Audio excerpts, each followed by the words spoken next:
Sadamsani dabarsa gurra dhaga'utti labsa Sadamsani dabarsa Sadamsani dabarsa gurra dhaga'utti labsa Waamicha hafuuraa kun waamicha hafuuraa dhaloota hundumaaf taasifamedha. Waamicha hafuuraa kana keessatti barnoota garaagaraa kan isin dhiyaatu yoo ta'u, ammaaf barumsa mata dureen isaa bara dhumaa jedhu karaa paastar Dr. Mazgabuu Abdiisaatiin kan isin dhiyaatudha. Barumsi kun walitti fufiinsaan guyyaa roobii kan isin dhiyaatu yoo ta'u, isinis obsaan hanga dhumaatti barumsa kana faana bu'uudhaan nu hordofaan affeerraa keenya. Dhaloota hundumaaf godhaan ga'ee keenyaa baana. Kutaan barumsaa har'aaf isin dhiyaate kunooti itti dhiyaadhaa. Nagaan Waaqayyoo isiniif haa ta'u, akkam jirtu nagaa keessanii naguma. An Waaqayyoof galanni haa ta'u, baay'ee nagaa kooti. Barumsa dhumaa kutaa arfaffaa jalqabna har'aa kutaa 3 kana dura raawwanneerra. Mee iddoo tokko dubbiseenini sagalee Waaqayyoo keessa luqqisiisa kutaa 3 irratti gara dhumaa irratti ittiin xumurre sana dubbiseen. Innis raajii Isaayyaas boqonnaa 2 lakkoofsa 2-4 Waaqayyoon kadhannee jalqabna. Akkas jedha. Bara booddeetti tulluun manni qulqullummaa inni kan Waaqayyoo irra jiru tulloota hundumaa keessaa akka isa caaluutti jabaateen dhaabbata. Gaarota hundumaa gararraattis ol hin ka'a. Sabni lafarraa hundinuus gara isaatti hin yaa'u. Sabni lafarraas baay'atanii hin dhufu. Tsiyoon keessaa seerri, Yerusaalem keessaas dubbiin Waaqayyoo waan ba'uuf karaa isaa akka inni nu barsiisuuf nus daandii isaarra akka adeemnuuf kottaa gara tulluu mana Waaqayyootti gara mana Waaqayyoo isa kan Yaaqoobitti ol hin baanaa hin jedhu. Inni saba gidduutti firdii hin kenna. Saba baay'eedhaafis murtoo hin godha. Isaan billaa isaanii maarashaa, eeboo isaaniis isa ittiin muka qeexxaanii hin tumsiifatu. Egaa sabni sabatti billaa hin luqqifatu. Isaan deebi'aniis lola hin baran. Yaa Waaqayyo, yeroo nu laatteef galanni siif haa ta'u. Ijoolleen kee Waaqayyo irraa kan baratan hin ta'u, nagaan ijoollee keessiin baay'ata jedhamee caafameera. Nu barsiisi, gara nagaatti nu deebisi. Nagaa dhuunfaa, nagaa waloo nuuf laadhu. Anaanis na gargaari, warra dhaggeeffataniif hubannaa laadhu maqaa Gooftaa Yesuusiin si kadhannaa. Ameen. Kana dhumarratti dubbadheen ture dheengaddaa kutaa 3 irratti iddoo kanatti gaafa ilaallu kan inni dubbatu raajichi Isaayyaas maal jedhaa bara booddeetti in the last days kan nu barachaa jirus immoo waa'ee barumsa bara dhumaati. Bara booddeetti namni lola hin baru mi'i lolaa isaanii hundumtuu mi'a qonnaatti deebi'a. Namni hundumtuu gara Waaqayyootti dhufeetu Waaqayyoorraa seera barata, Waaqayyoorraa dubbii isaa barata. Waaqayyo immoo sirriitti saba gidduutti waan faraduuf yeroo sana booddee kan inni jalaa bari saba lafarraa hundumaa jedha. Israa'el duwwaadhaaf utuu hin ta'in saba hundumaa akka ta'e yoom bara dhumaa bara booddeetti. Egaa yoo isaanii ijoolleen Israa'el keessaa Kiristoos akkuma dhalatuuf fayyisaan biyya lafaa akka dhufuuf isaaniin filate malee isaan saba addaa ta'anii miti, saba rakkisuu danda'u. Fayyisaan sun immoo gaafa dhalatu saba hundumaa biyya lafaa hundumaa eebbata, saba biyya lafaa hundumaa busha. Gosoonni lafarraa hundumtuu siin eebbifamu Abrahaamii yeroo jedhe isa kana arga yaallatu. Kanaafitu fayyinni kakuu moofaa dhuunfaan turre walumatti qabaadha. Israa'el keessaa ammaa akkaan yeroo balleesse gara nama 36 ajjeese, yeroo Daawit balleesse gara nama 70 ajjeese. Kanaafitu yoo namni tokko gaarii godhe eebba jira, namni tokko immoo dogoggora godhus immoo adabatu jira. kakuu haaraatti garuu Maatewos boqonnaa 11:28 kaasee yoo ilaalle waliigalaan Israa'el waliigalaan biyya lafaa fudhachuu waan dideef dhuunfaatti deebise kan baanetti ulfaate gara kootti haa dhufuu jedhe egaa. Egaa maan inni guddaan isaa akkanatti yeroo isaanii dogoggora godhan ijoollee Israa'el dabarsee boojuutti kenna. Amma yeroo warra isaan geggeessan mootiin isaanii balleessanii erga bara ilma Solomoonitti dhaloota Kiristoos dura waggaa 930tti adda ba'anii gara waggaa 200 turan warri gara Oliinoorzi jedhan gosi 10 booji'amanii badanii achumaan hafan. Warri gara gadii immoo gara waggaa 400 turanii warra sanas booddee waggaa 200 turanii 586 booji'amanii waggaa 70 Baabiloon turan immoo deebi'an. In booji'amuu hin deebi'u akka ittiin diinitti ka'ee isaan rukutaa gara waaqootti deebi'u deebi'anii immoo balleessuu Kiristoos keessaa akka dhalatu karoora Waaqayyoo waan ta'eef kana gochaa ture gooftaan. Maaliif akkana isinitti mul'atu guddataa dhufe jechuudha. Hamma Kiristoos dhufee nuuf du'utti. Isa booddee mul'ati kun maggalaxiin kun guutuu ta'e waan ta'eef akka warra kakuu moofaa yookiin immoo akkuma warra kakuu haaraa jalqabaa turanii sana miti nuuf ifa jechuudha wanti hundumtuuyyuu. Museenis akkana isinitti himee ture seera keessa deebii boqonnaa 4:30 irratti bara booddeetti jedhee kan inni haasa'aa ture. Erga isaan booji'amanii boojuu turanii waggaa 70 boojuu turanii booddees raajiin Waaqayyoo kanuma fakkaata. Yeroo isaan boojuu deebi'an booddee amma yoo ilaalle raajii Mikiyaas boqonnaa 4:1 irraa waan inni jedhutu walii wajjin ilaalla. Raajii Mikiyaas Milkiyaas utuu hin ta'in Mikiyaas boqonnaa 4:1 kan Isaayyaas kanaa wajjin wal fakkaata. Bara booddeetti jennes in the last days. Museenis maal jedha bara booddeetti. Isaayyaasis maal jedha bara booddeetti. Waa'ee bara dhumaatti kan nu barachaa jiru. Kanaaf isinitti agarsiisaa jira. Raajii Mikiyaas boqonnaa 4:1 maal jedha bara booddeetti tulluun manni Waaqayyoo irra jiru tulloota hundumaa keessaa akka isa caaluutti jabaatee dhaabbata. Gaarota hundumaa gararraatti ol in ka'a. Sabni hundinuus gara isaatti hin yaa'u. Likkisa kan Isaayyaas wajjin tokkodha. Kan Isaayyaas dubbisaa kan dubbisaa tokkodha. Bara booddeetti maaltu ta'a? Kan Waaqayyoo tulluun manni Waaqayyoo irra jiru ol ka'ee mul'ata addunyaa keessatti. Namni hundumtuu biyya lafaarraa gara kamitti yaa'u? Gara sanatti yaa'u. Gara lakkoofsa lafaarratti sabni lafarraas baay'atanii hin dhufu. Tsiyoon keessaa seerri Yerusaalem keessaas dubbiin Waaqayyoo waan ba'uuf karaa isaa akka inni nu barsiisuuf nus daandii isaarraa akka adeemnuuf kottaa gara tulluu mana Waaqayyootti gara mana Waaqayyoo isa kan Yaaqoobitti ol hin baanaa hin jedhu. Baay'ee nama dhiba. The same tokkodhuma jedhanii jechuu barbaadeen kan Isaayyaas wajjin waan tokko garaagarumsaan qabu. Yoomtaa kun bara booddeetti. Hoosee immoo dubbisname Hoosee boqonnaa 3:5 Hoosee boqonnaa 3:5 akka jedha. Kana booddees namoonni Israa'el deebi'anii Waaqayyo isaanii goofticha Daawitiinis mootii isaanii hin barbaaddatu.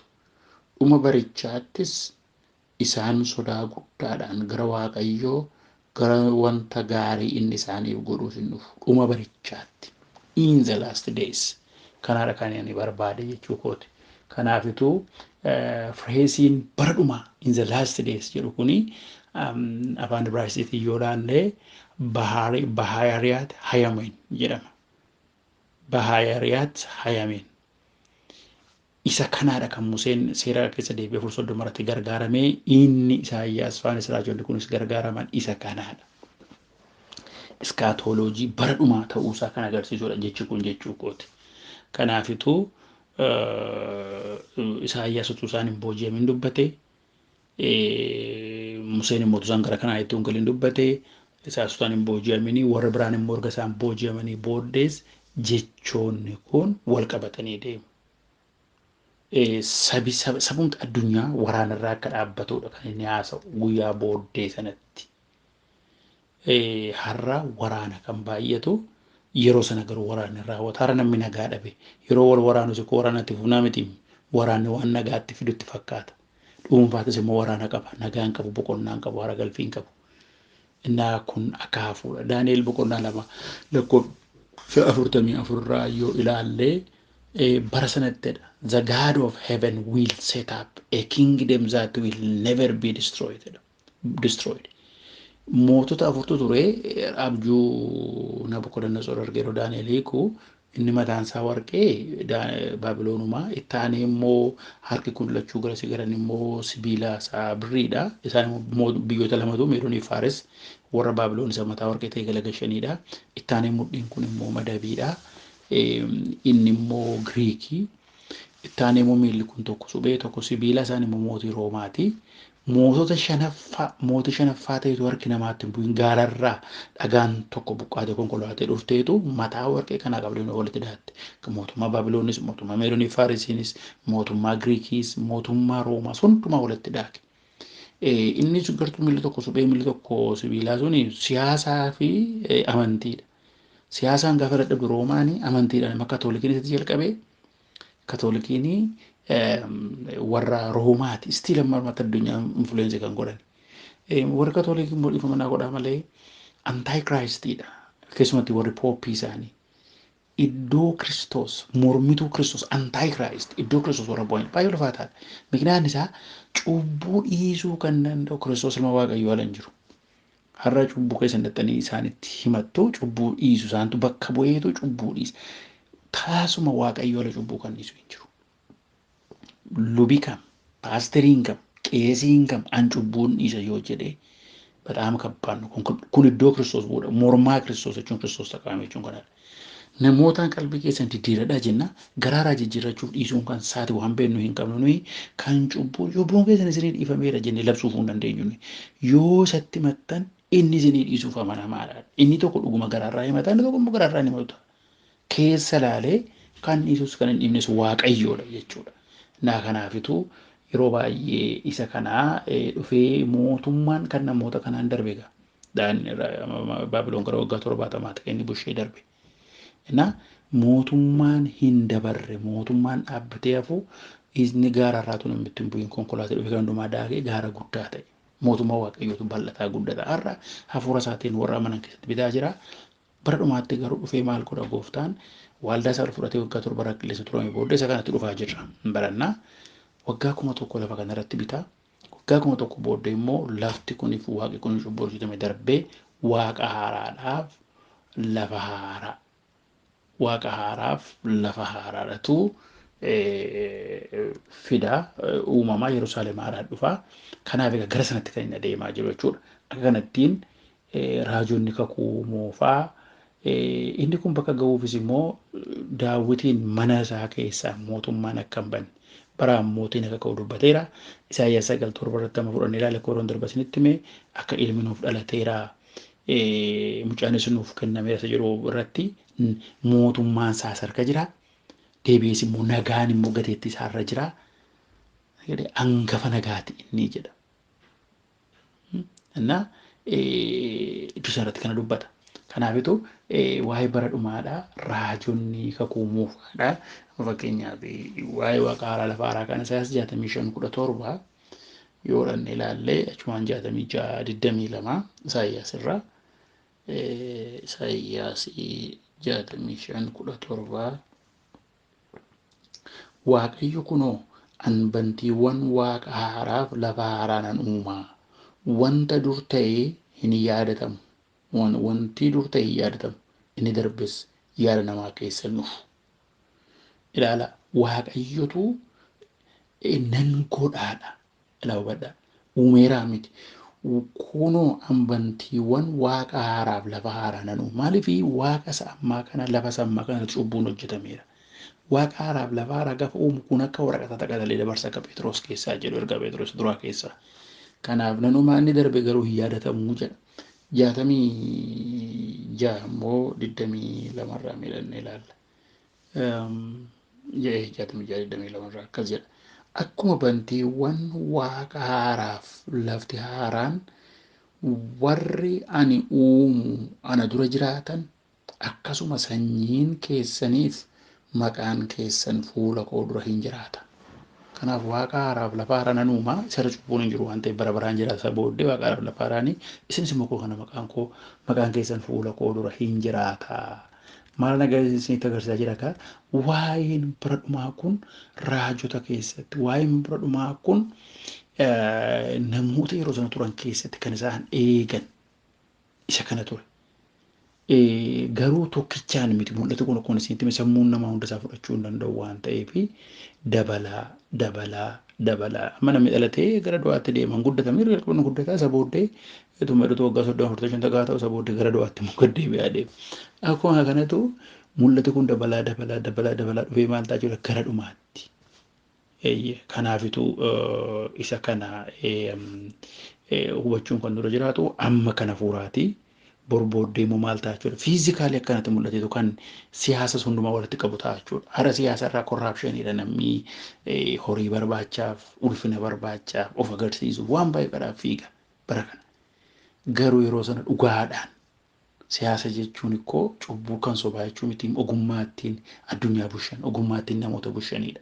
Yeroo sana garuu cubbuun hin jiru seetan hin jiru waan ta'eedhaaf ogummaan sun lafarra oola jechuudha. Gara sanatti adeema. Har'a namni firdi beetiin illee akka faraduu hin danda'u. Addunyaa marratti iddoo hundumaattis biyya keenya duwwaa miti iddoo hundumaatti warra adii gurraacha kamiin keessatti iyyuu biyyoota guddaa jennu keessatti iyyuu maaliif nama waan ta'eedhaaf waan itti dabaluu fi waan irraa hir'isuu qaba. Guyyaa sana garuu kun hin jiru maaliif kan faradu Kiristoos waan ta'eedhaaf galanni isaaf haa ta'u. Kanaafi gara dhumaatti akka inni adeemaa jiru itti galli uumamaa kun maal akka ta'aa jiru waaqa haaraa lafa haaraan dhufaa jiru kakuu moofaan egaa kanarratti kan isaan xiyyeeffannaan isaanii waaqa haaraan akka dhufu lafa haaraan akka dhufu masiin akka dhufu gaafa dhufu garuu siyaasarraa bilisa sabaa nu baasa jedhanii eegu dhuguma bilisa baasa garuu jalqaba kan inni dhufee akkasumatti miti gooftaan hammarraatti iyyuu guyyaan fayyinaa har'a gaafa jedhu ayyaanaan dhufe simachuu jiran gaduuf qabee dhufe maaliif dhalachuumti gooftaa dhufuun gooftaa namaa du'ee cubbuu dhiiga qulqulluu dhabame waan ta'eef cubbuurraa bilisa nama baasuudha. Kanaafitu gadi jedhee gaduuf qabee miila dhiqee maal jedhee dhufe.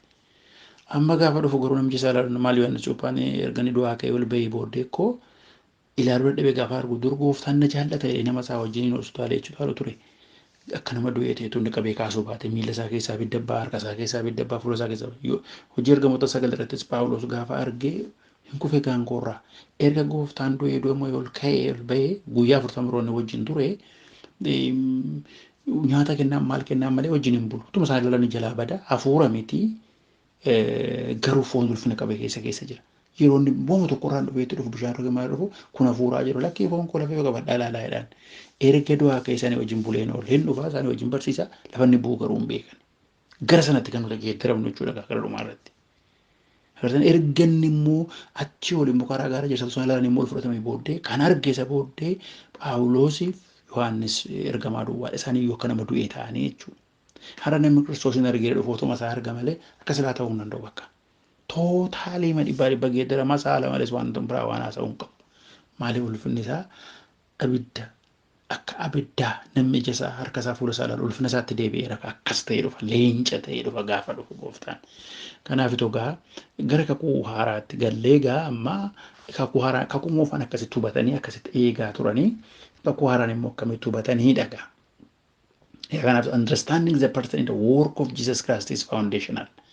Kakuu haaraa hubachuudhaa fi hojii Kiristoos hojjete Kiristoosiin eenyu akka ta'e hubachuun baay'isee murteessaadha. Iyesuusiin Philaatoos ikkoo yeroo warra Roomaadhaa akkoo akka siyaasaatti yaadanii ture warra Yihuudotaatti kennan qabanii. Ati mootiidhaa jennaan. Mootiidhaan illee ta'een jedhe wangelee waan fudhate mootummaan koo garuu kan lafa kanarraa miti jedhe. Tu akkas ta'e kan naalolan baay'ee jira jedhe. Mootummaan koo kan lafarraa miti. Namni kun cubbuun qabu warra Philaatoos maaliif sila mootummaa isaanii waan ittiin falmu bilisa baasaa seenii yaadanii kaasaan paartiima tokko dhaabbatee kan deemu. Miti lafarraa miti jennaan annama kanarraa cubbuun agarree jedhee. Yaa'id nugusii Naazreetuu Yesuus jedhee barreessamini mootii Yihuudotaa Yesuus nama Naazreet akkamitti kana jettannaan jedheera bakka waan hin jedhu jedhe. Agartanii yeroo Phexroosii gurra Maalkosis kuti cuubee hidhatee deema beetu hogga sadii walakkaa erga warra qulqulluudhaan guutame illee sayyuu goraadeedhaan kutanii booddee maleessa. Yeroo sana ani koo kan naalolan baay'een qabaa jedhee gurra micha fayyise. Garuu an mootummaa lafarraa miti du'uufan dhufeedha. Du'uuf waan dhufeefi yeroo san dhuga dhiigi isaa dhangala'u malee bilisa ba'uun hin jiru seexanaaf cubburraa waan ta'eedhaaf maqaa waaqayyoo ulfaatu.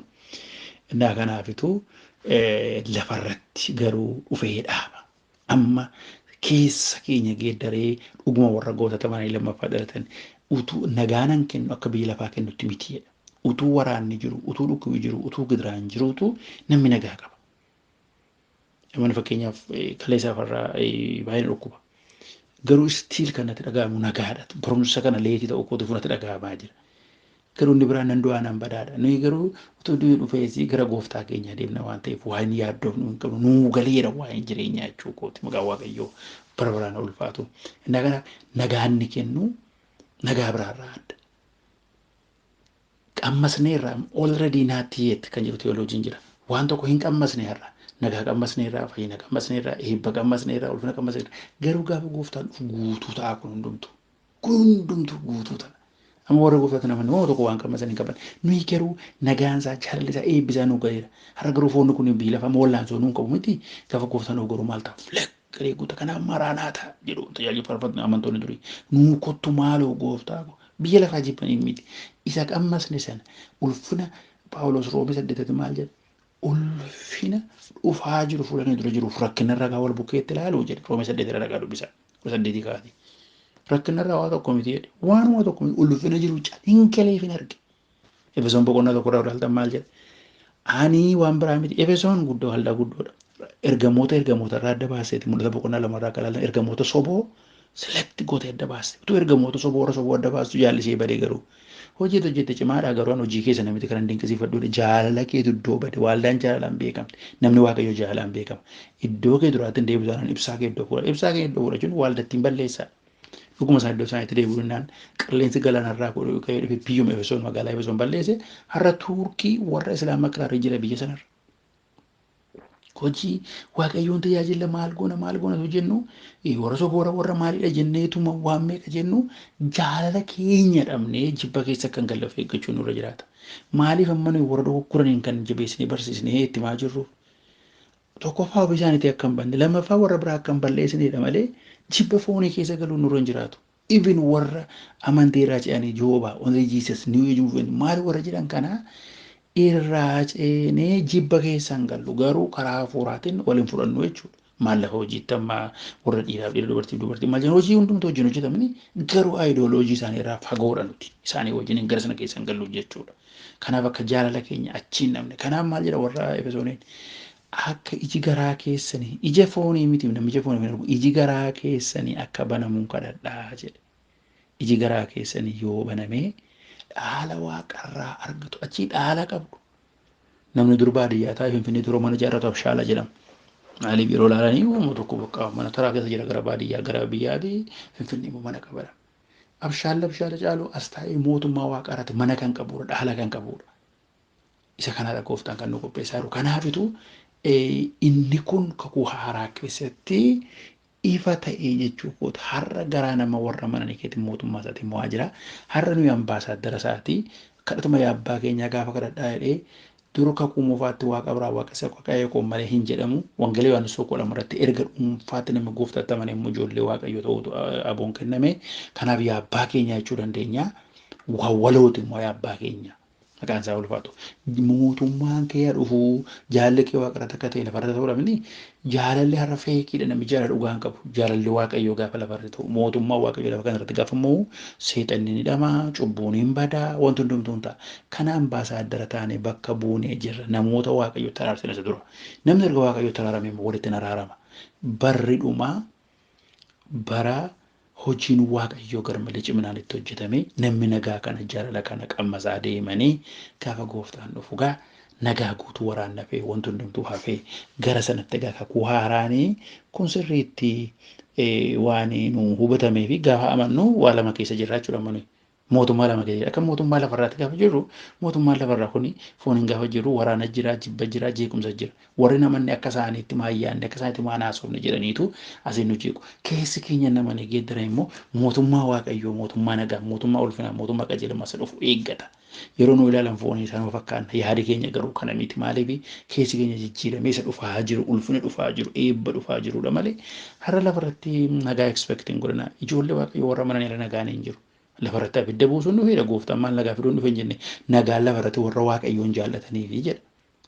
Lukaas lafarraa gaafa laaltanis immoo malee maatii islaamaa keessa namni tokko yoo amane hin ajjeesu hin ari'u nama sana Deebi'ee warroota amantii biraa keessa jiran gaafa namni tokko bishaan biraa amanuu hin hari'u nama sanatti lolii isa kaasu. Haadhaaf intala gidduu abbaan mucaa gidduutti jeequmsa kaasuun dhufeera gooftaan. Akka namni wal loluuf jedhee namni gaafa gooftaatti amanuudhaaf jibbama. Garuu gaafa gooftaan dhufu arrabi hundumtuu amantii kam keessaa illee Filippisius boqonnaa 2:9 arrabi hundumtuu jaalatiin konfees godha inni gooftaadha jedhe. Kun immoo dhiyootti kan inni ta'u. Hundumtuu meeshaa isaa beekumsa isaa lafa kaa'e.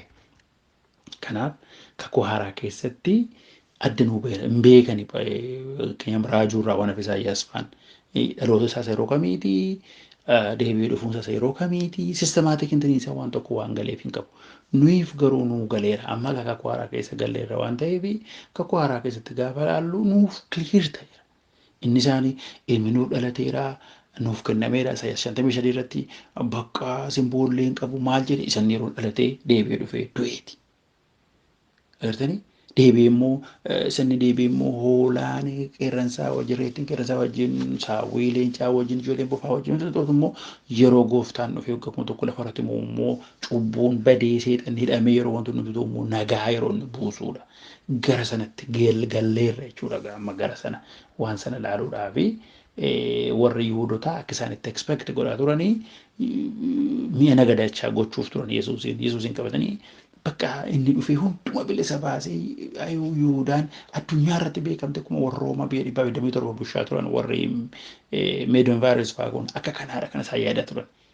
Gooftaan garuu jalqaba cubbuurraa inni jalqabaa seexanarraa akka namni bilisa bahuu barbaada waan ta'eef isarraa bilisa baasuudhaaf yeroo inni dhufee akka isaan yaadan ittiin taane waan ta'eef qomoo guddaa inni sanyii Daawiti dhuguma sanyii Daawiti garuu hiyyeessa keessaa yaadni isaan mana mootummaa keessaa yaadan. Kanaaf akka isaan eegan ta'u lafti dhalate akka isaan eegan miti akkaataan dhufee taasee du'aaf dhufe akka isaan eegan miti rijeekti godhan har'a nama yeroo tamanee jira Israa'el keessa kuma 20 caaltu garuu gooftaa Yesuus Kiristoos gaafa ulfinaan dhufu isaan utuu hin jaallatin akka addunyaatti konfees godhanii gara isaatti galagalu. Zakkaariyaas boqonnaa 2:10 kaasanii ilaaltan hafuura kadhata hafuura ayyaana isaa irratti gadhiisaa jedha gaafa isaan gara gooftaatti deebi'an jedha har'a garuu isuma isaan hadoodanii jiraniyyuu nuuf fayyinatu ta'e nuuf eebbatu ta'e maqaa Waaqayyoo bara baraan ulfaatu. Naa kanaaf nuu galeeraa biyyi lafaa kun amma maanni caafii irra geenyeerra balbala irra geenyeerra saatii Waaqayyoo akka saatii keenyaa miti har'a ta'uu danda'a bor ta'uu danda'a kana booddee gaa tooraan wanta deemuuf jedhu bira geenyeerra kana booddee tooraan maaltu ta'a kana booddee dhufaatiinsa jalqabaa du'aaf erga ta'e amma immoo giddu galeessa jedha dhufaatii sani deebi'ee dhufu wajjin kanaaf tokko second coming jedhama miti Jesus second coming. Lammaffaa deebi'ee dhufuusa. First coming isaa duuf dhufeera. Raawwateera isa fixeera. Ulfinaan ol deebi'eera. Mana nuu qopheesseera. Amma inni dhufee midhuwaa nu simachuu duwwaadha. Kanaaf lammaffaa dhufuun ni jedhamu kanaaf. Second coming sun immoo taayippii lama qaba. Tokko akkaatuutti lammaffaa kan mul'anaatti. Inni akkaatuumaan waaldaa kiristaanaa warratti amananii dhuguma geeddaramanii jiran fudhachuudhaaf. Hamma libsuu jira. Hattuu namatti deebitu namni bira fuudhuftee hatti waan ta'eefitu hamma libsuu ijaatti dhufaa. Gaafa ni dhufu sanaa warra kan isaa ta'e duwwaa sokko inni pileenii of gadhiise inni konkolaataa of gadhiise inni maal of gadhiise adagaa guddaa addunyaa irratti ta'a. Utuu foonni keenya kun asitti hafa ta'e hin duuduutti namni tokko itti fira deemee jedhama. Amma garuu carqii keenya haala wanta fuun jiru. Mana keenyatti sokkinii jechuudha. Waggaa 7 booddee second coming isaa isa kan agaa mul'inaan dhufa warwaraan illee tu argu mul'inaan dhufa. Gaasa namaa 35 irraa akka jedhu hoolaaf reetti gidduutti adda baasee jechuudha. Rakkina waggaa 7 keessa warra darban. Isa kana egaa tartiibaan ilaallaa waggaa 1 utuu hin galin jechuudha. Kanaaf waggaa isa nakkaatutti dhufuuf isa ni mul'inaan dhufu gidduu waggaa 7tu jira. Isa kana hundumaa egaa kana booddeetti fufnee walii wajjin ilaallaa gooftaan isin haa eebbisu.